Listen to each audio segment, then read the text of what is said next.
Welcome to Speak For Yourself. I'm Jason Whitlock. That's Marcellus Wiley, that dude. Coming up, I'll tell you who deserves all the credit for the Cowboys' turnaround. And I've got another installment of the Emmy Award-winning That Dude's Dudes. But we start every day with a Whitlock.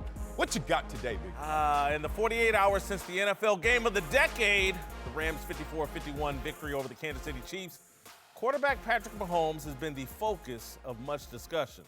He threw for nearly 500 yards. He tossed 6 touchdowns. He was involved in 5 turnovers.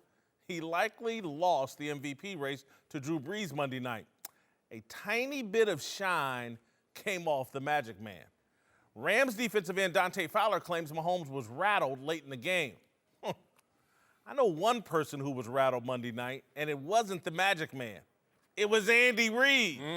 Big Red cost the Chiefs another big game. Yesterday, my man Colin Cowherd made an interesting point about the Chiefs on the herd. I've watched the Kansas City Chiefs twice this year. Go to New England and lose, and go to the Rams and lose.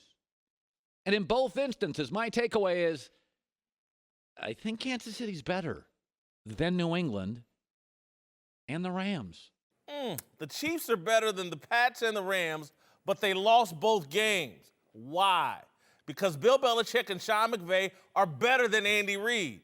8 days before the Chiefs played the Rams, Pete Carroll's Seattle Seahawks jammed the football down the heart of the Los Angeles defense 34 times for 273 yards and nearly pulled off the upset. Andy Reid watched that tape. He saw the Seahawks neutralize Aaron Donald with a running game that averaged 8 yards per carry. Reid saw it and decided he knew better. He did what Andy Reid always does. He abandoned the run. Kareem Hunt ran the ball just 14 times. Andy Reid sent a limo for Aaron Donald, Marcellus. The Chiefs coach escorted the best defensive player in football into Patrick Mahomes' airspace. Reid asked Donald to decide the game, and Donald did just that. You say, how can you blame Reid and the offense when they scored 51 points? Any offense that turns the ball over 5 times and is directly responsible for 21 points by the opposing team is a really bad offense. It's an embarrassing offense. It's an offense that won't win big games. Late in the game, with a chance to drive for the winning touchdown or a tying field goal, Reid mishandled the clock and the entire situation. The Rams were out of timeouts. The Chiefs had a first down around midfield with 90 seconds to play. They were in great shape to milk the clock and move the ball. Reid called a play-action pass that had Mahomes drop back 7 yards and left pass-catching tight end Travis Kelce one-on-one blocking the Rams defensive end. It was a horrific play call given what had transpired all game and the time. Reid was being greedy. He wanted another chunk play. Why? The Chiefs didn't need to score quick and give the ball back to Jared Goff and Sean McVay. Why give the Rams pass rush another opportunity to make a big play? It was stupid. Mahomes got hit on the throw and Marcus Peters intercepted the ball. Game over. This is Andy Reid's 20th season as an NFL head coach. It's going to be his 20th season without a Super Bowl title. Reid is going to break Dan Reeves' record for seasons as a head coach without a title, and it's all his fault. All right, joining the desk now, 2 former NFL stars, Sean Merriman and T.J. Houshmandzadeh. Marcellus, Yes. start with you. Andy Reid blew that game, and he's going to cost him in the playoffs. He did not blow that game. Amazing. I don't know. Did Andy Reid live by you in KC and barbecue too much and didn't invite you over? We all know you love some barbecue. And you are taking shots at a guy who didn't prevail in the game, but did the same things that Sean McVay, who did prevail in the game, did. Sean McVay, last 2 possessions, people were saying, hey, that's a little too aggressive there. You're throwing a football when you could be running the clock out. In the same position as Andy Reid, he decided to roll the dice. They just won the game. That's just not the result that you're focused on. It's the decisions that he made that were parallel to Andy Reid. So I have no problem with what Andy Reid did because I had no problem with Sean McVay did. He just won the game. Here's the real thing that you need to evolve or get left behind about, which is The running game is dead in today's NFL. It's dead, bruh. I mean, it's dead. It's the NBA's version of shooting a long two, bruh. And I'm going to give you the numbers that support this. You ready for this? If you're a top running back in this league, I'm talking about Zeke, I'm talking about Todd Gurley, those level backs. You know what you average per attempt per carry?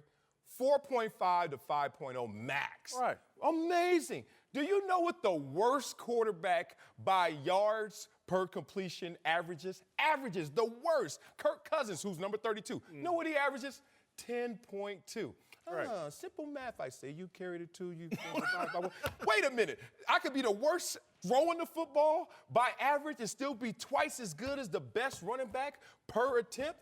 It's the new math that hit the NBA, that has now hit the NFL in critical moments. The only thing we respect about the running game is controlling the clock. Outside of that, per attempt, per moving the chains, and per getting in that end zone, you better throw it. How we sit up here blaming Andy Reid, who's an offensive-minded genius, who also put up 51 points. Why are we not directing this to the defense side of the ball? How do you give up 54? Because you got bad personnel. And you need to run the ball to protect I can them. find 10 people on the street right now that won't give up 54 points, period. It's the defensive coordinator. They had a problem this whole entire season with that. If you got an offense, right, if you got an offense as explosive as the Kansas City Chiefs, as a defense, you should say, you know what? If we score 28 points a game, we should win every single game. If your defense is average. If your defense is average, you say, if we only give up 28 points, know that our offense is scoring 30-plus points a game, we should win most of our games. You giving up 54 basketball numbers? you giving up basketball numbers now? So at some point in time, this defense has to take responsibility. This defensive coordinator, for allowing them to have the mentality to even be able to point the blame at Andy Reid, has to take responsibility.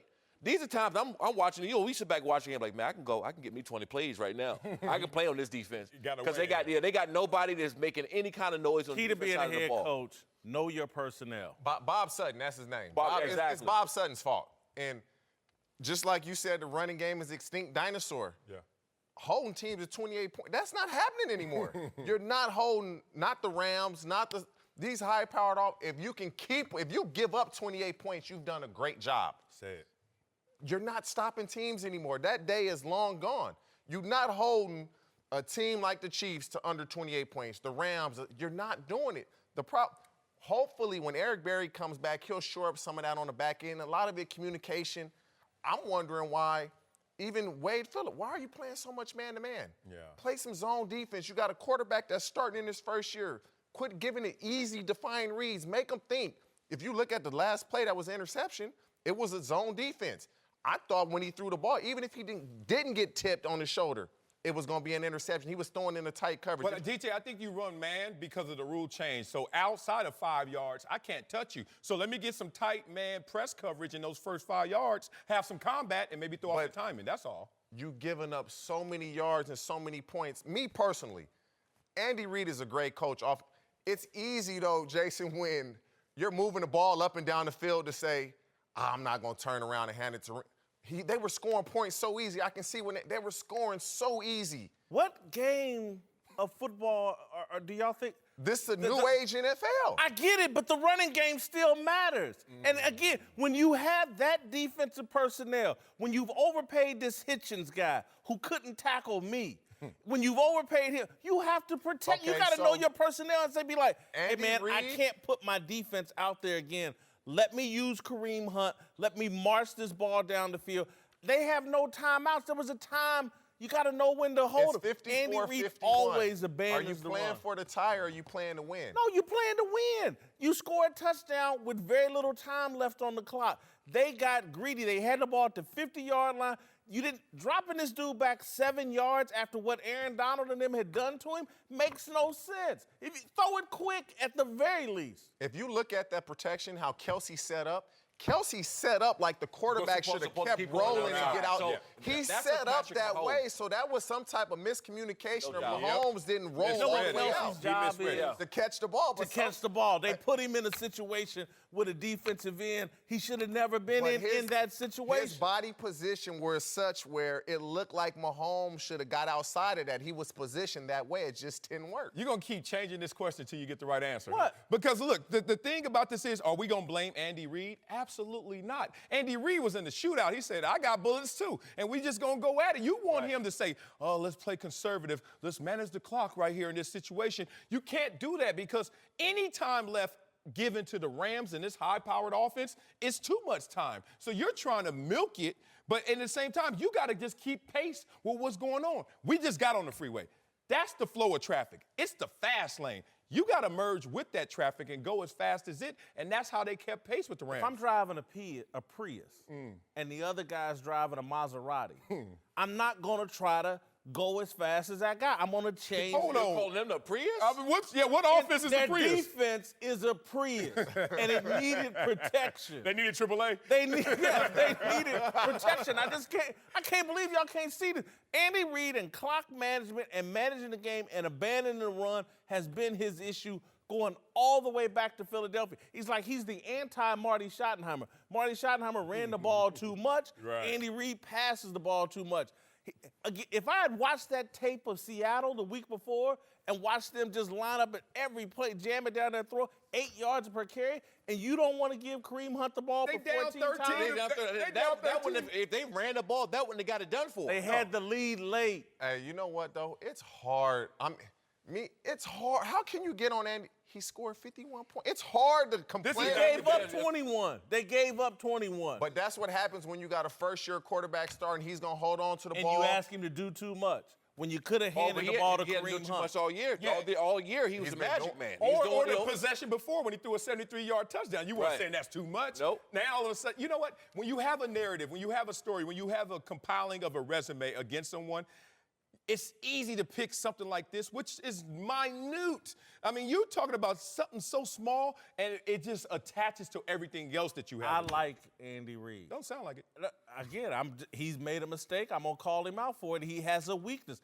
Andy Reid's been one of the best coaches in the NFL for 20 years. Yes. No Super Bowl. There's a reason why. There's a reason why. Hey, if It you can't look at all just be, Their love. playoff losses, though, is nipping. He's not getting blown out. Every game is close. Okay. This is Five playoffs. straight NFC They're going to put that championship in his obituary. He didn't get blown out in playoff games, but he Five didn't win. straight Hey, NFC as long as he has championship Patrick Mahomes, Oh, he's next gonna get 5 that. to 7, Oh, he's 8 getting years, he has a chance every year. He has a chance Look, every I'm not year. putting McNabb on Mahomes' level, but he had McNabb for a long stretch and didn't win a damn Super Bowl. Now here he is again with another guy. I've seen this from Andy Reid before. Everybody has been like, hey, man, we know you love the passing game, but you can't hand the ball to one of these running backs. And for y'all to sit here and act like Todd Gurley or any of these other running backs aren't contributing to the team's success. Hold on, let's stay in the vacuum. Did Todd Gurley have a great game? 54-51? No. And Sean McVay, did you use the running game? No. In that game, I'm not mad at Sean McVay either. Let me tell you this. Yes, sir. This is where I go back to know your personnel. If Andy Reid had Aaron Donald, I would have been as aggressive as Sean McVay. If Andy Reid had a defense that basically produced 21 points, I would have been as aggressive as Sean McVay. He doesn't have Aaron Donald. They played well, man. They scored defensive touchdowns. I saw Houston coming around that corner left and right. Not like we've seen this out of the Rams defense all year. They wasn't putting, stealing 21 points. But okay, Aaron Donald's been. He's leading the league in sacks. He is. And they were blocking him one-on-one a lot of times. How did that Saints game go? gashed. They got 0 sacks against the Saints. And you talk about in a game where it's They a just shootout. played- When you're going shootout to shootout, we ain't sitting there talking about this defensive line and running game as much. I think it was game plan specific. Let's attack them and keep pace with them in scoring. And It's that's what a they did. different NFL, though. The game is completely changed. The I can't wait days for of the seeing Super Bowl. somebody running the ball 30 the to 40 Saints play times. defense, and they run the ball. And y'all sitting here with Alvin Kamara and Mark Ingram, and the Saints are the best team in football. So you but saying they we gonna just be in the sat Super through a Bowl? discussion. We just sat through a discussion acting like the running game is extinct and you got to go away from it. When I'm looking at New Orleans, Drew Brees is going to be the MVP. They're the best team in the league right now. They're likely going to win the Super Bowl. Alvin Kamara, Mark Ingram, they're running the ball. But Andy Reid, nah, you don't need to. You got Kareem Hunt. You just watch the team gash him 8 yards a carry. Nah, put it all on Patrick Mahomes' shoulder. Even though he's done fumbled twice, he's done thrown interceptions, just keep putting it all on Patrick Mahomes. Ooh, I can't wait to the Super Bowl. Support for Speak for Yourself comes from our friends at Rocket Mortgage by Quicken Loans, America's premier home purchase lender. Let's talk about buying a home. It can be one of the most important purchases you'll ever make. But today's fluctuating interest rates can leave you with unexpected higher payments, which can turn a great experience into an anxious one. That's why Quicken Loans created their exclusive power buying process. Here's how it works. They check your income, assets, and credit to give you a verified approval. This gives you the strength of a cash buyer, making your offer more attractive to sellers. Once verified, you qualify for their exclusive Rate Shield approval. They'll lock in your interest rate for up to 90 days while you shop for a new home. Then once you found the one, if rates have gone up, your rate stays the same, but if rates have gone down, you get to keep that new, lower rate. Either way, you win. It's the kind of thinking you'd expect from America's largest mortgage lender. To get started, go to rocketmortgage.com/speak. Rate Shield approval only valid on certain 30-year purchase transactions. Additional conditions or exclusions may apply. Based on Quicken Loans data in comparison to public data records, equal housing lender. Licensed in all 50 states, NMLSconsumeraccess.org, number 3030. It's time for Dat Dudes Dudes. Sponsored by Captain Morgan. Drink responsibly. Captain's orders. Sean Merriman and TJ Huspanzada are back. Marcellus, what you got? Oh, you know I got love for the big uglies down there in the trenches. Not just Jason Whitlock, not just me, but that dudes. Let's start off with number 3. We going to the basics. Pop Warner level. Hey, little man, whoever you are, hit me up so I can give you some pub. But boy, you out there beasting. Look at Big Dog, bigger than everybody else, first of all. Shout out to your DNA. But then look at him. He's going to get my man inside hands. Oh, don't you sit that little 8-year-old down in this chair. Yes, you should. Relax. Oh, God, got him pushed in the worst position possible. And since you're a Pop Warner guy, you're just going to finish him off. Great technique. Look at this. Still get in on the tackle. Little assist right there. Respect to number 3, that dudes. Make sure you hit me up, little man. Number 2, let's go to Kentucky, collegiate level. Linebacker Josh Allen. I dip, you dip, we dip. Look at this right here, that dip. Oh, old Merriman. Not Buffalo Merriman, this is San Diego Merriman. First of all, you gotta look. Hit him with the lights out. In that target area. Hey, we always practice to get to that target area, try to make sure that we don't get pushed off of that. How do you get there? With your arms, with your legs, and your hips, most importantly. Look at this arm right here. He's gonna bring that arm up at the rip. Oh, you see right now 71 arms is collapsed. Oh, you know why 77 collapsed? Because of that rip right there. Now you have to finish every move by locking them out. If not, he can recover and push you past the quarterback. Oh, Josh Allen said none of that. Number 2, that dude's dude. Now let's go to number 1. Jaguars defensive end, Yannick Ngakoue. Who is this? Sean Merriman. Terp. Show him some love. Cat scratch fever. Oh, come around that edge. Woo, spin move on Saxonville. Take this L right here. Now let me show you how he gets it done. Great position right there by Matt Feeler, but he has his arm out there. You got to punch with that arm. Instead, now you can see that my man Yannick is like, oh, I'm going to commit because somebody done left.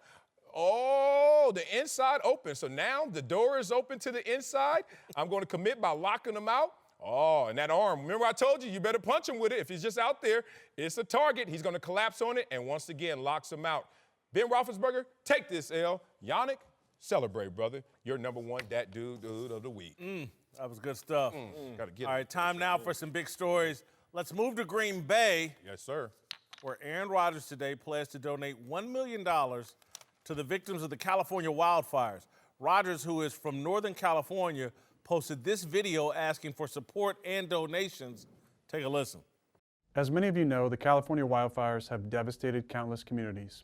In Northern California, where I was born and raised, the city of Paradise burned to the ground, and many of the residents that got out are now displaced in my hometown of Chico and across the North State. I personally reached out to my friends and the mayor of Chico to find out how to be of the most help. And raising money for both immediate needs and a long-term recovery is what's needed most right now. This is why I'm partnering with the North Valley Community Foundation and donated $1 million to help with the recovery and eventual rebuild of these communities. All right, Rodgers' estranged brother Jordan responded to the quarterback's message with a scathing tweet. Please donate, spread awareness, and send love. But when your own mom is home alone during the fires, car packed ready to evacuate, and you miss the fundamental first step of compassion, calling your parents to make sure they are safe. Everything else just feels like an act. Wow. That's about as hard a body blow as I've ever seen publicly. I don't think it's fair publicly. I think he can express this privately to Aaron. I just don't find this fair. I think it's a bad look for Jordan Rodgers. Yeah, I certainly agree with you. This is not my first rodeo in respect to this conversation. Actually got a chance to meet Jordan Rodgers. He came on my show a few years ago. Shout out to Mike Fleiss, who created The Bachelor, and we did a special with him. Off mic, Jordan Rodgers decided to tell us a lot about his strange relationship with his brother Aaron Rodgers. And I was just sitting there, as you sit there with anybody when they're telling you one side of the story, like, all right, I hear you, but I'm not going to run with this. What's sad about this, why this is unfair, is because we don't hear what Aaron Rodgers feels about this or is saying about this. What's unfair is I don't hear your mom saying anything about it. I hear you doing the Tekashi 6ix9ine, and since he locked up, you gonna clout chase. You're gonna keep bringing up your brother's name in an effort to get you on reality shows, in an effort to get you more retweets and likes. Talking about Twitter off. Jordan Rodgers, who I thought was a likable individual until he went into this lane of always talking about his brother.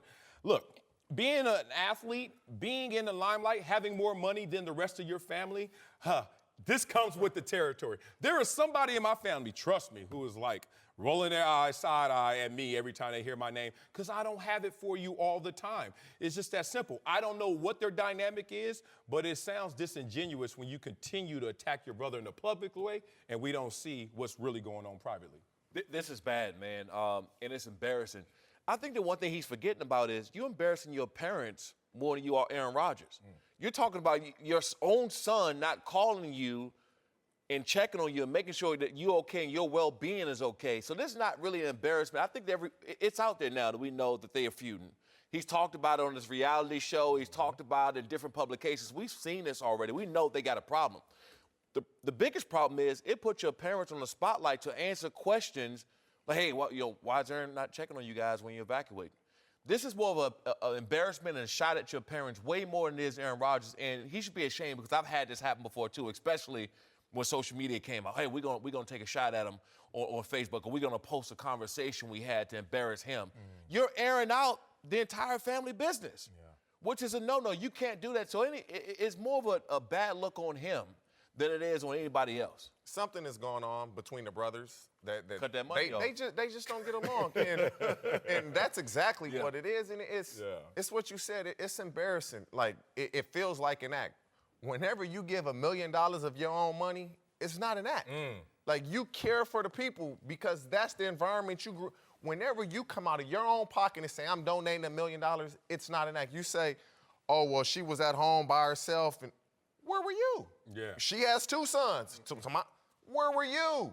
Talk about you. Like, what are you doing? Go be home. You're not in Aaron's position. You go be there for her. And so for me, it's what you said. He's probably asked Aaron for some money to do X, Y, and Z. He told him no, and he has an axe to grind, and however he can do it, that's what he's trying to do. To me, it's completely inappropriate. I'm going to, just for the moment, play the other side just so that we're somewhat fair to Jordan Rodgers. Look, Aaron Rodgers' father has made some comments about Aaron that are not the most flattering. Some of Aaron Rodgers' teammates have made some comments about Aaron, not the most flattering. He's a difficult guy.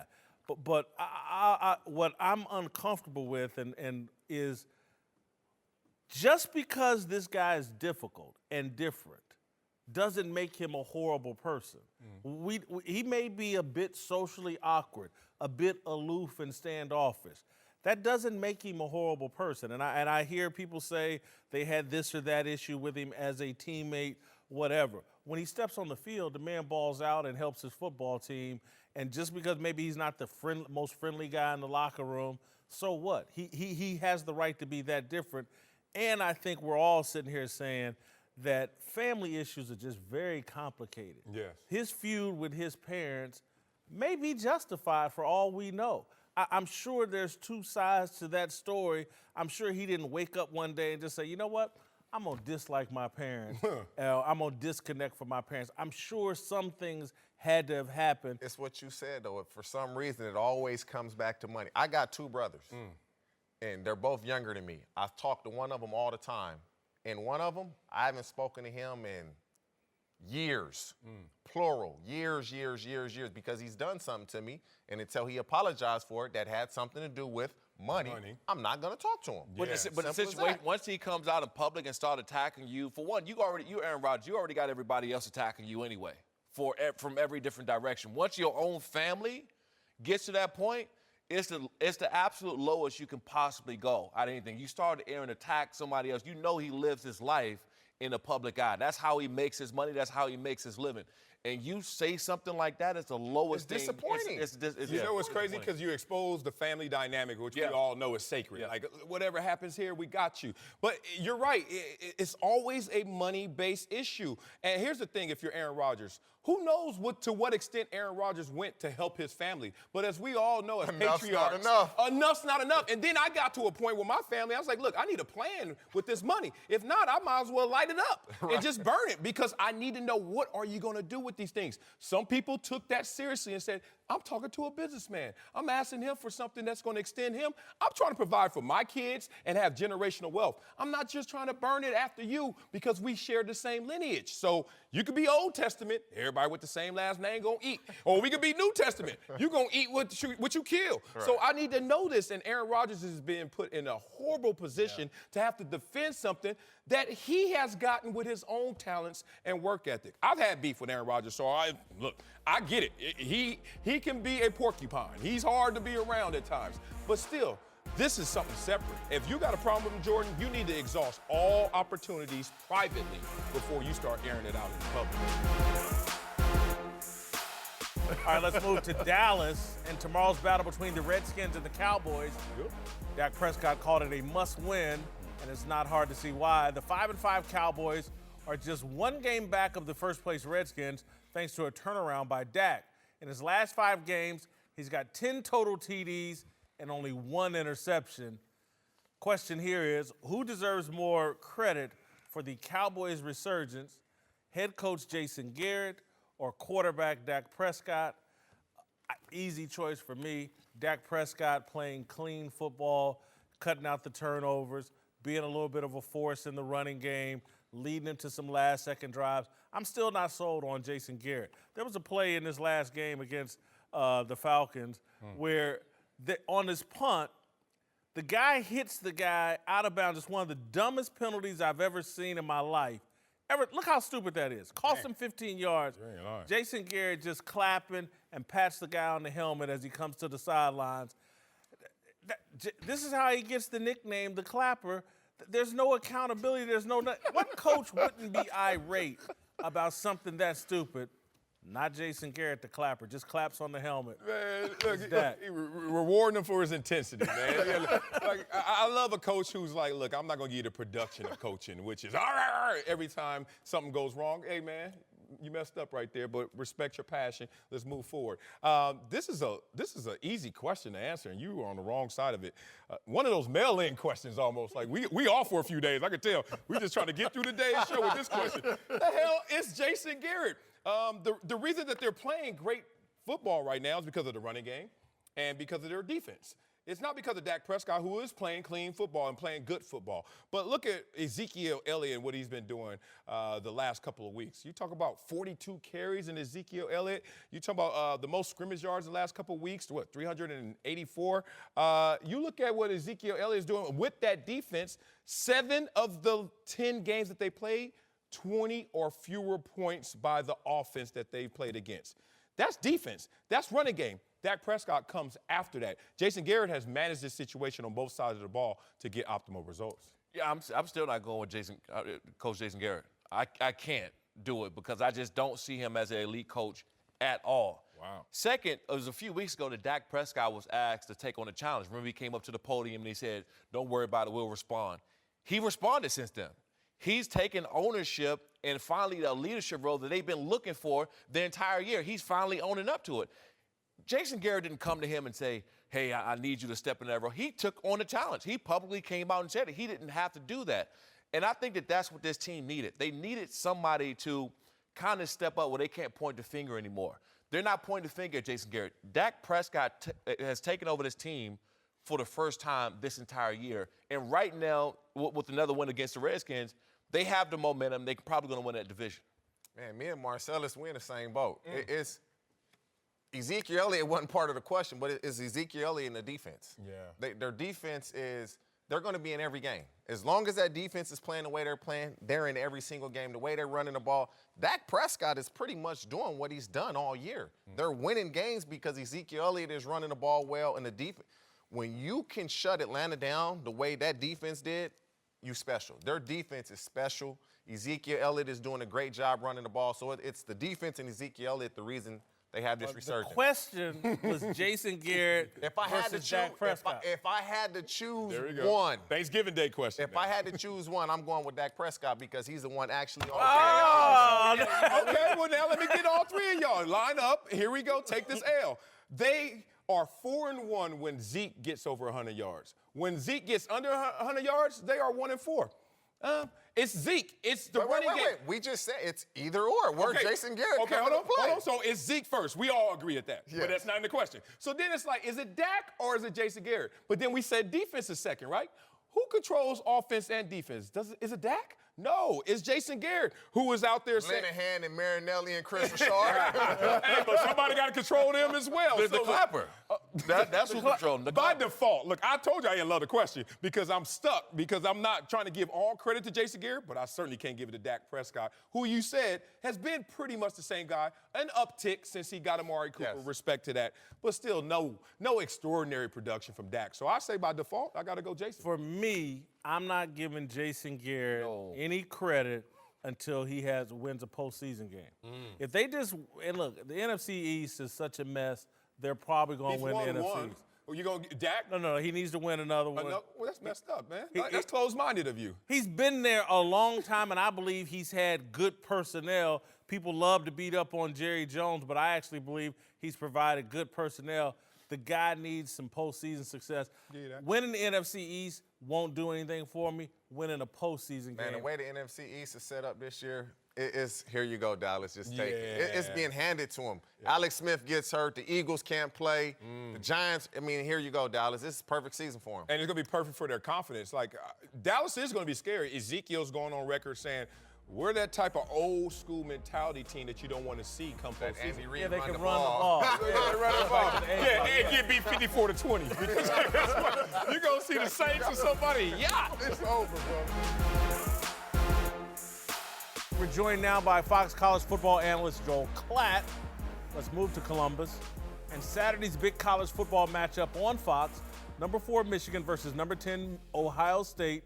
As a head coach, Jim Harbaugh is 0-3 versus Ohio State. In fact, his last win against the Buckeyes came in 1986 when he was Michigan's quarterback. So here's his take on Saturday's game, Jim Harbaugh in 1986. The last 10 games that we've played mean nothing to us right now. It's down to a one-game season. Ohio State is our season. If we win this game, then it's a successful season. If not, then it's not a successful season. Yeah, I kind of agree with Jim. And that applies this year, you're saying? Applies this year. Yeah. That it's a failure this season if they don't win this game. And I say that having a rearview mirror to look back at the entire Big Ten now in retrospect. This is a weak year in the Big Ten. And it's laid out there on a silver platter for Jim Harbaugh in Michigan. Northwestern's awaiting someone in the Big Ten championship game. If Jim doesn't get this done, if he goes 0-4 against Ohio State here as a coach, this season's a failure. Oh, huge failure. Twofold. One is because you haven't beaten them at the shoe since 2000. You lost 13 or 14 to this same Ohio State team. But second of all, your national championship hopes go out the window. If you lose this game right here, there's no way I could see them recovering to get back into the Final Four and be potentially being a national champion. So this season, if you look at it, how do they say the best bettors are in Vegas, the best people who are on the tables are. You know when to bet. You know when to go all in. If you're Michigan with the storyline this year and with the success that they've put on, 10 straight wins, you go all in. And I think that's what the expectations are. That's where the fan base is. If you come home with a loss again to Ohio State, oh, yeah, it's a big-time failure. Yeah, and like I'm a big believer in windows, right? Championship windows, and probably more so in professional sports, but I think it happens at the college level as well. You have those years when you know we've got the experience, we've got the guys that are all going to be leaving for the draft and off of that defense. We've got the coach. We've got a good quarterback. We've got a run game. The offensive line has not missed a start, all 5 of them up front. That, to me, is a championship window. Our rival is down defensively. Their coach is struggling with his health right now. Michigan State and Penn State have fallen off the map. The West Side is down. This is the window, guys, to your point, for Jim Harbaugh and Michigan. And for that reason, for the reason that they probably should beat Ohio State, that they probably do have the better team, I think this is the biggest game that he's going to coach in since the Super Bowl, when he was the head coach of the San Francisco 49ers. He has to win this game, and here's why. If you don't win it this time, when do you win it? Exactly. That's the hard part for a Michigan fan, and trust me, those Michigan fans, when I talk to them, they're gripping, because they know the importance of this game, and they know that they have to win it. And at times, Marcellus, you know this from being a player, when you have to win, that's almost more difficult when it's just like, all right, let's go roll it out there and see what happens. Hey, that's the open field catch when, no one's around you 10 yards. You got time to think about it. These guys are starting to feel that pressure. They're starting to create that pressure for themselves. And all the excuses are out the window. One, you're going against a porous defense in Ohio State. They're horrible. I mean, Maryland put up 51 against them. You look at this team right now, this is the first time he could look out there and say, this is my class. I'm Jim Harbaugh, my 4th year. These are all of my recruits. So that end of the year meeting won't go the same because there are no more excuses to pull from. You have to go out there, finish the deal, and be in that college football playoffs. Joe, I want to ask you this because I expect Michigan to win. I expect them to win by 10 points, maybe 13, 14.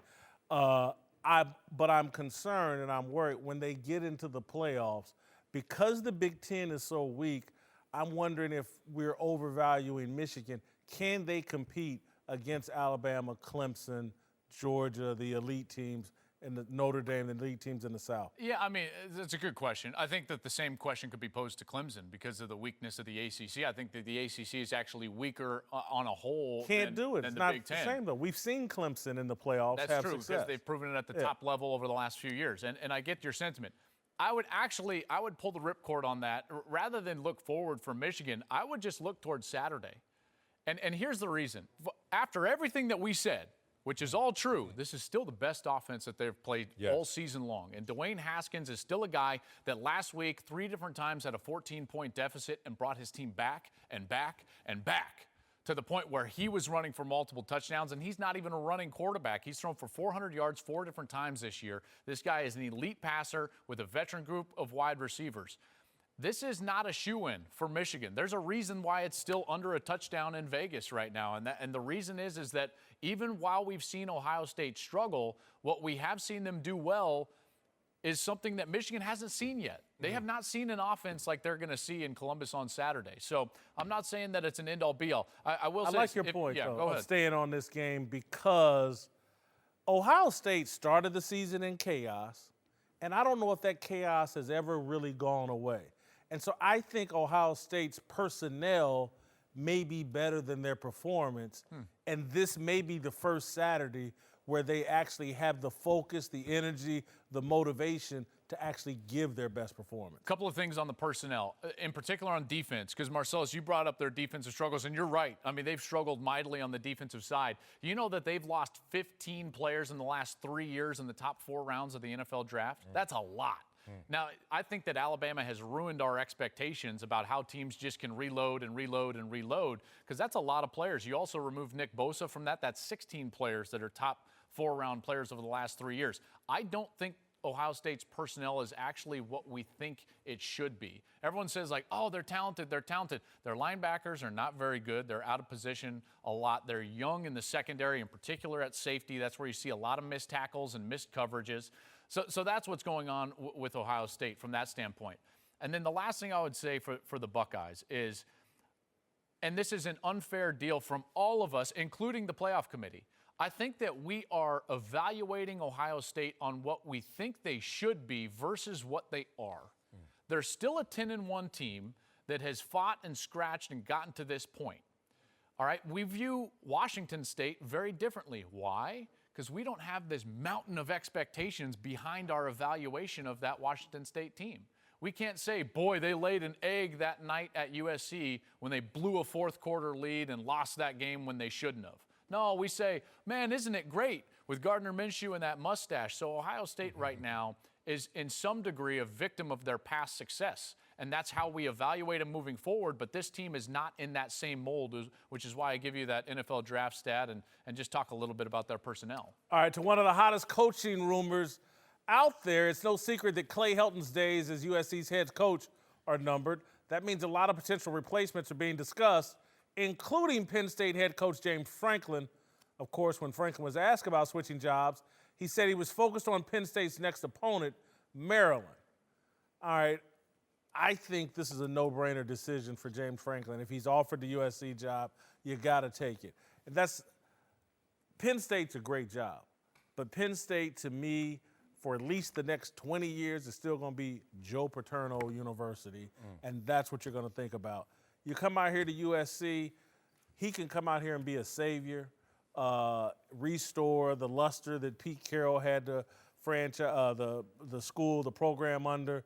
Clay Helton, you want to follow a guy like Clay Helton. If I'm a head coach, you want to follow a guy that hadn't had much success. I think this is a no-brainer. I think it's a no-brainer as well. Penn State has nothing that is comparable to USC when USC is rolling, except the uniforms. Penn State has better uniforms. Oh, good unis, don't they? Oh, my God, the Those are best in the clean. land, brother. That Kajana Carter 32. Yes. Woo, go there. Oh, respect. Other than that, you go here. And I tell you something, I had a candid conversation with Lane Kiffin when he was the coach of USC. And he said, you know what I love about this program is that it's tier one in every capacity, every aspect. The support, the fanfare, the love, the recruiting, everything. And he said, but you also can walk around campus and no one cares. He's like, I don't get sweated. He's like, I am not Nick Saban. He said, when I was the coach of Tennessee, I couldn't go from campus building to campus building. He said, at USC, everyone's like, hey, coach, move on. And still you have top-tier level of recruiting and opportunities. So for James Franklin, who is known as a restorer, he did it at Vanderbilt, and he's done it at Penn State. Once again, bring him to USC with a tier one program like that, you have to make that move. And tiers, I'm glad you brought up tiers, because Marcellus, you're exactly right. And you're thinking about this in the exact right vein. When you're a coach, there's really two things that supersede everything when talking about the jobs that you would take or jobs that you would love. One is just alma mater, love for a location, right? I'd love to be, I went to the University of Colorado, right? My dream job would be head coach for the University of Colorado. I'm not saying that personally because they're in the search right now, so I don't want that to get, but I'm saying if I were a coach, it would be Colorado or a top-tier university. What's a top-tier university? A preeminent brand in each conference. Okay, so you go down to the SEC, Georgia and Alabama are the two best jobs, period. Okay, you go to the ACC right now, Clemson, absolutely the best job. Probably Florida State in there as well. You go to the Big Ten, it's Ohio State and it's Michigan. Big 12, Texas and Oklahoma. What's the Pac-12? USC. Yeah. You want to be the preeminent brand in your conference, and right now, I think Penn State's a top 11, 12 job in the country, and so this is no disrespect. USC's a better job than Penn State. Penn State's in third position in their own division when it comes to like that stature in terms of the tiers. And so for those reasons, I think if that comes up, I think James has to listen, because this would be a job that I think is a dream job on anybody's list, whether they went to USC or not. Great decision for James Franklin. Would it be a great decision for USC, or is there a better candidate? I think it completely depends on the staff that he could hire and what their recruiting acumen is. Because for too long, I feel like USC has lived with the letterhead and not with the actions of what they're doing in recruiting. Okay, they've sent the letterhead out, and Notre Dame fell victim to this in the kind of right after the Brady Quinn era. They fell victim to this. They thought the letterhead was just going to continue to recruit the players, and they didn't have to work at it. It's still it's an activity-based game. That's why the number one program in terms of activity and recruiting is Alabama. okay? Because they get out there, man, and they work. They evaluate, they work. They're out there making calls. There's no doubt about that. And so I think that James Franklin, if he comes to USC, is only a home run if he hires a staff that is willing to get down and dirty in recruiting and win every year in the Pac-12. We're going to be the #1 recruiting class in the Pac-12 and in the West every single year. We're now joined by NBA champion Dante Jones. Sir. Let's move to the NBA. And the Warriors, who right now have the longest losing streak in the entire Western Conference. Yeah, it's only a 3-game losing streak, but you can't deny they've got a problem. Although Kevin Durant seems to be denying it when asked if his feud with Draymond Green could affect his decision to re-sign with the team next season. He said, nah, it won't factor. Because at the end of the day, I'm just a ball player that's just trying to be in a great environment to play basketball and groom my skills every day. I never really felt like it was a problem because I know Dre, and he says some crazy stuff out of his mouth all the time. I'm not buying it. I'm not buying it. I think he wants to be in a great environment, and Dre says crazy stuff that poisons the environment for somebody with rabbit ears like Kevin Durant. I am buying it, but you have to start to think beyond the top layer into what KD is saying. The reason I'm buying it, he's like, it's not going to affect my decision, even though we know energy can't be created or destroyed, it's just transferred or changed. So you take that energy from Draymond, and it actually fuels what you already know, which is I'm Kevin Durant, and I'm out of here. What you just said, Draymond, what you just did, Draymond, is just furthering my cause, which is I am out of here. So technically, it didn't affect my choice because my choice was already declared and made. There are reports from my satellites and people out there who said Draymond wasn't happy at the Clipper game, the game that I went to, the game where all this started, because KD's sitting there chopping it up with Steve Ballmer. And everybody who knows some of these inroads, Steve Ballmer is going to make a huge play for two people, Kawhi and KD. And who knows if he gets one or both of those guys. But they said that got under Draymond's skin a little bit because we know what Steve Ballmer is going to propose. I'm the richest owner in sports, not just basketball, sports. And what I'm building out there in Inglewood in 2024, anybody wants to be along with this may get a piece of this. Like, there's a bigger proposal out there if you come to be a Clipper going forward. Maybe that's attractive to KD. Yeah, we're in agreement here. Like, have to have that thought process of going on the court and not letting it distract me. That's the signal right there. Like, I don't want to have to think about what this dude might say or what he could say or if I'm cool with him or if he hurt my feelings. Like, we don't want to think about that when we go to work. And if he gets to pick where he goes to work, no longer being locked into a contract, he's going to look to where it is the least path of resistance. Yes. And hopefully he'll make the great decision for him, not be pressured or anything else. But I do think it's going to affect his decision. It's going to push him farther out the door. Let's go a cut deeper then. If he's made that decision to leave, and I agree with y'all, I think that he has. He's made it. Yeah. Okay, Because he hasn't said, I'm going to stay. Okay, so then how does that affect his performance the rest of the year moving forward? I think when you're mentally checked out like that, it will affect your performance. For some people have the ability to concentrate and stay in the moment. Those guys have gone through things before, so I do not think it will derail them from being dominant in the postseason and possibly winning the championship. I think they have everything they need, and I think this is going to be a building block for them to get stronger as a team. But at the end of the day, if they win a championship, it still is not going to keep him. He's still going to look at it like, you know what, I probably don't rock with him, and it's not ideal for me, and I'm going to move on because I got my 3 championships. But why has he struggled since this incident? I mean, you could say Steph Curry, but he wasn't struggling day one Steph Curry injury. It's just incident Steph Curry injury. Now he's struggling. Well, Steph Curry adds a lot to this team, and you can't take him away and think that you're going to be the same team. Right. He adds spacing. He adds playmaking. His personality is infectious. He adds a lot to that team, but they're also dealing with other things right now, the injury bug. And it's not just on the end of the bench, it's with key guys. Sean Livingston not being healthy, Draymond not being healthy, Andre Iguodala not being healthy, and Steph not being healthy. Like, it weighs on you. And then this turmoil is a small thing too. So it's a perfect storm for a team that was in a perfect storm of positivity for a long period of time. All right, to another contentious situation brewing.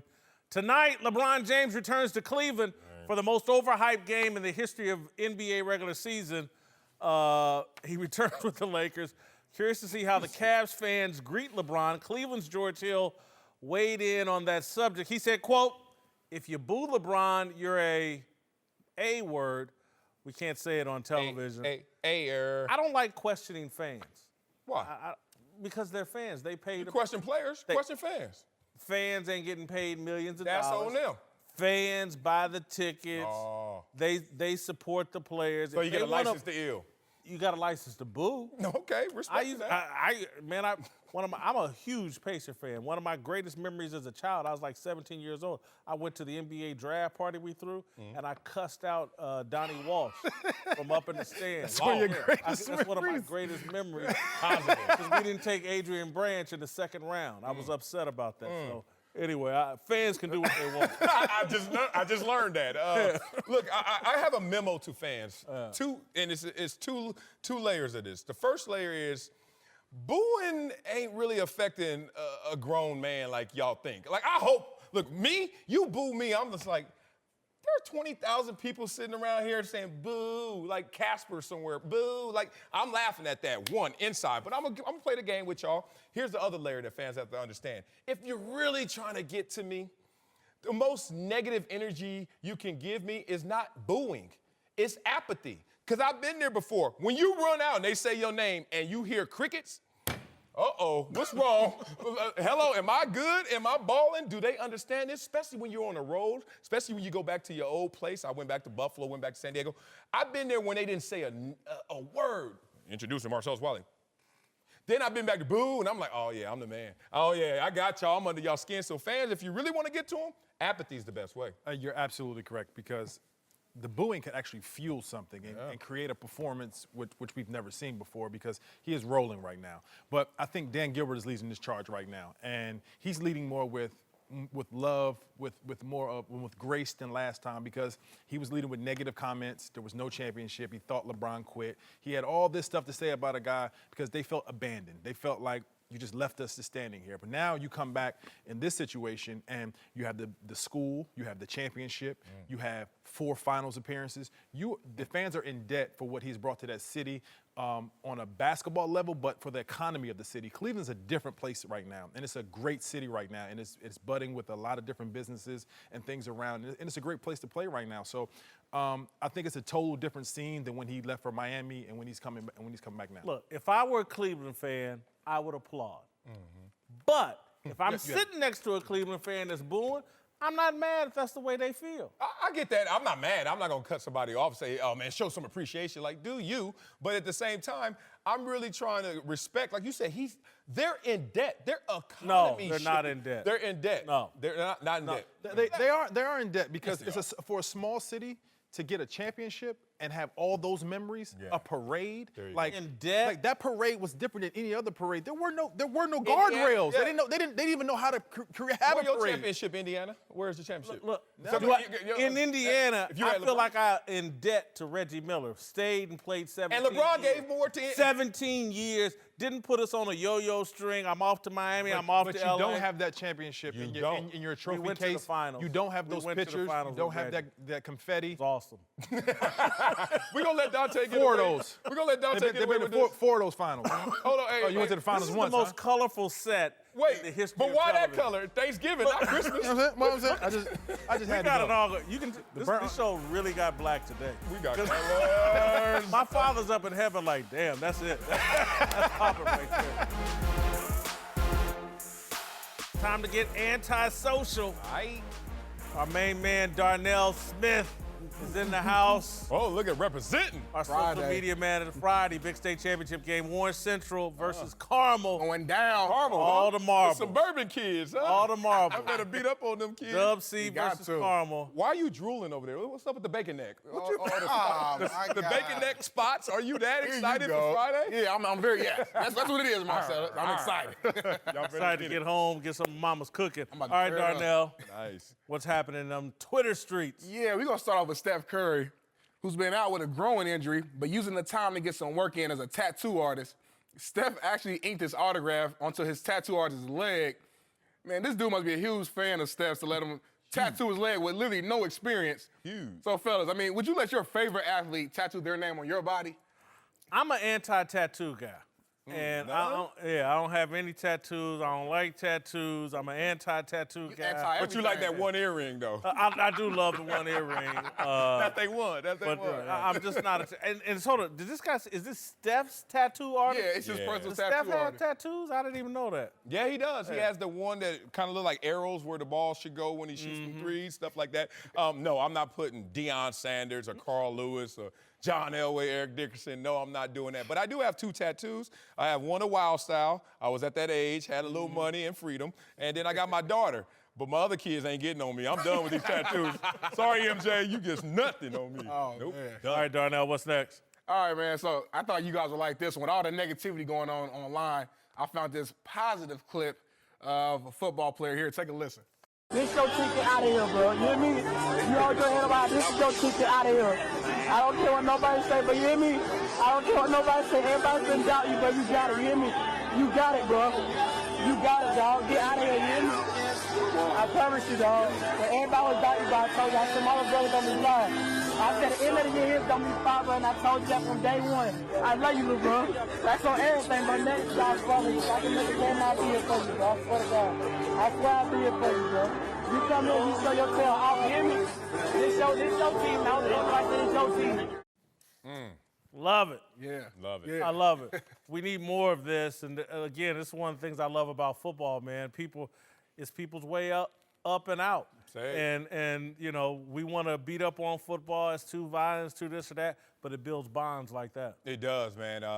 Look, living proof of how football can take you out of circumstances and give you greater platforms. I think that this happens a lot. What I do notice that on social media, because it is negative based, that we don't record this and put this out there with the same occurrence we do with negative things. So I just challenge everybody. There's a hashtag rake that I always like to look at, RAKE, random acts of kindness everywhere. This is just one of those things. I think people should just promote it more, record more positive things, put more positive things out there. But that was love. All right, Darnell, what's next? All right, talk a little Mitch Trubisky, who's officially doubtful for tomorrow's Thanksgiving matchup versus the Lions. Trubisky's hurt shoulder means that backup Chase Daniel may have to start for the Chicago Bears. And the Bears faithful aren't sure how to feel about their up-and-coming QB's injury. Everyone was asking if we could win with Trubisky. Now everyone's asking if we can win without Trubisky. This is just one game, but still. Can the Bears still contend without Mitch Trubisky? Yeah, I think Khalil Mack is suiting up. Exactly. I think that Bears defense is so legit, it keeps him in every game. And I'm not going to knock Trubisky. He's better than I thought. He's certainly a factor in the run game. But that Bears defense makes them a threat, a real threat in the postseason and moving forward. Exactly. We just got to go to the older model, which is defense, running game, and then protect Chase Daniels and let him go out there and manage the game. But, yeah, you can win without him. That defense is insane. I agree. You still got your best player on the team. So. There it is. All right, Darnell, last but not least. Yep. So, yesterday we had the day off. I was chilling watching the herd. And Holland still has the Saints #1 yet again on his herd hierarchy and has some pretty high hopes for him. Take a listen. You get all the dynamic stuff with no turnovers. I mean, Drew Brees has 1 turnover all year. I get great coaching. I get dynamic running, over-the-top offense. I get everything. Looks like to me the best team in the league. Don't see anybody going to the Superdome and beating them, maybe in a Super Bowl, but not the Superdome. Any chance the Falcons catch them slipping tomorrow night? I don't see it because, one, and it's not so much the Saints could actually be caught slipping, but not by the Falcons. That's the issue. The Falcons and Dan Quinn, I think Dan Quinn, to me, has reached his expiration date. I think some of this, he was great early, got him to a Super Bowl. Last 2 years, I've been very unimpressed with Dan Quinn, been unimpressed with Steve Sarkisian. And Matt Ryan's numbers are nice this year. Nice. But I've been unimpressed. Falcons have beaten them 3 of the last 5 times. However, the last 2 have been the Saints. But the last one was only by 6 points. You only lose to the Saints by 6 points. Mentally, I'm confident. Let's line up again. The Saints are the best team in football right now for all the reasons Colin said. But can they get caught slipping? Absolutely, especially on the short week. They go get them. Not by the Falcons. All right. Darnell, happy Thanksgiving. Thank you. I'll see you Friday at the state championship game. Go get him, Warren Central. Dubs. David Bell, Jason West. Don't try to claim us now, Marcelo. Don't try to. I hope y'all win a championship. I'll clout chase. We'll let him on the bandwagon. Got a little room left. There's room for Marcelo. With y'all on it, yeah, you only got a little room left. Man. Time for our approval ratings. We're going to be talking about Le'Veon Bell. Uncle Jimmy's here. Uncle Jimmy, happy Thanksgiving. Yes, sir. First of all, here's what I need you to do. First of all, I need you to look at your cue cards. I'm going to need you to refer to me as the good Reverend Al Sharp Tongue, okay? All right, that's what I'm going to need you to do. Happy Thanksgiving. Now, first of all, happy Thanksgiving. Let me explain something to you here, nephew. Excuse me, I need to read them cards, too. Let me tell you something, man. First of all, we talking about Thanksgiving. You know I don't participate in that Thanksgiving holiday. Why is this? Well, no, I'm going to be honest with you, though. But the good Queen Mother, man, I got to tell you, she makes up a mean pot of chitterlings. You understand what I'm saying? Man, she make a mean pot of chitterlings. I'm here to tell you. Okay, and every now and then, you know, when she prepares them for the nourishment of my body and for the pardons of my sins. You understand what I'm saying? You understand what I'm saying? No, I right don't. there, man? Evolve, man. We ain't eating chicken. This is what like we that talking no about, more. man. Hold on, we got to talk about Le'Veon Bell, Reverend Al Sharp. Le'Veon Bell? Yeah, Who the hell I'm is not Le'Veon? Le'Veon, Andy Reid. I'm Yo, sorry. that Thanksgiving. Get your head out the parking lot. Andy Been in them Reid. gummy bears. Andy, approval ratings. Who the hell? Andy Reid. Here's a clip from earlier in the show. Oh, man. Andy Reid. Andy Reid was in the shootout. He said, I got bullets too, and we just gonna go at it. You want him to say, oh, let's play conservative. Let's manage the clock right here in this situation. You can't do that because any time left given to the Rams in this high-powered offense is too much time. I can't believe y'all can't see this. Andy Reid and clock management and managing the game and abandoning the run has been his issue going all the way back to Philadelphia. He's the anti-Marty Schottenheimer. Marty Schottenheimer ran the ball too much. Right. Andy Reid passes the ball too much. All right, Reverend Sharpton, what's your take on our discussion? Sharp tongue. Sharp tongue. I'm not going to keep telling you about Andy this. Reid. Let me tell you something. I got to figure it out. Damn it to hell, I know what's wrong with you. This what's wrong with you. You afraid to play that card. I'll play that card. Let me tell you what's going on. You listen to me? See, I've been sent from a high power. I've been sent from a power from above. You understand me? Yes, sir. I've been sent from the Honorable Mr. Hugh Jackson. Hugh Jackson sent me. He said, go forth. And you tell them people about Andy Reid. You tell them what you know. What? Who am I but a trusted servant? I came up, I said, here's your problem. I said, he gave you. What's that boy's name? Donovan McNabb. Yeah, McNabb was a beast. You know what Donovan McNabb was? He's the king right here. You know what Donovan McNabb was? He was the pacifier. That's all he was. Then he gave you who? Michael Vick. You know what that was? That was an ace. That's a pacifier. That's That's a pacifier. Okay. Now guess who he got? Who he got? Bam! Jack of all trades. Ooh. Patrick Mahomes. 3 black quarterbacks. Ain't nothing. Ain't nothing. That's all it is, Patrick Mahomes. He ain't gonna take him nowhere. Oh, that's nice. Okay, nothing but a pacifier. You understand what I'm saying? Now here we are. We standing right here, right now, today. They ain't never had a black man go to the promised land. Ain't never had Andy Reid sitting up here looking for a black quarterback to take him to the promised land. Doug Williams? He ain't gonna get there. He can't make it. You don't forget about Because Doug here's what Williams? the problem is. That right now, man, right now, What's wrong with Doug? people got to understand. Don't be mad at me because you've been hoodwinked. Don't be mad at me because you've been bamboozled. Don't be mad at me because you've been run amok. And we can let the church say, we all been ran astray. You understand what I'm saying? Yes, sir. This is what's been happening. I'm trying to tell you, Andy Reid will never make it to the promised land. Hallelujah. On the back of a black quarterback. That's what I'm trying to tell you. Y'all don't understand. And Hugh Jackson told you that? That's what he told me to say. Lord. This is what I'm trying to tell you. I mean, Man, let me explain something to y'all. Y'all don't understand. Hugh Jackson is from South Central. yeah, he is. You understand what I'm saying? Dorsey High. Hugh Jackson graduated from the community college. You understand what I'm saying? Hugh Jackson got an associate's degree in crip walking. I'm not. You understand what I'm saying? I'm not. So listen to what I'm telling you. Hugh Jackson is the quarterback for Patrick Mahomes. Is the quarterback or the coach? He's the quarterback. He's the coach that needs to get that quarterback to where he need to be. Quarterback whisperer. That's him. This is what he does, man. So Hugh Jackson should be the coach of the Chiefs. That's your point. To get Patrick Mahomes where he need to be. All right. On this day. We got to move on to our approval rating. The doors of the He church done played the race card. X with an X. Hallelujah. All right, here's my rating on Andy Reid. We only got a little time here. Job performance, 18. All-time greatness, 16. Character 24, authenticity 18, a total of 76 for Andy Reid. All-star status, not a GOAT. Not a GOAT? Not a Andy GOAT. Reid? He ain't won nothing. So what? He's offensive mind guru, 5 NFC championship games. Are you kidding me? Look at the names that he's been able to coach to greatness. Oh, I got him at GOAT status. I don't. Thank you very much. You give everybody GOAT status. Make that noise. A lot of Give me GOAT status. In journalism, yeah. All right, so look, respect to everything you said. I just give him a little more credit on the job. Look what he's done with a second-year quarterback, have him in the It's a MVP setup. conversation. Come on now. And It's a hoodwink. All-time greatness. I respect What happened in Andy Reid. 2011? I'm not talking to y'all right Had now. Jason Campbell. Character and authenticity. I mean, Won the first 4 games. I don't know. You used to be his neighbor. What Lost. kind of guy is Andy Reid? Last year, coming home.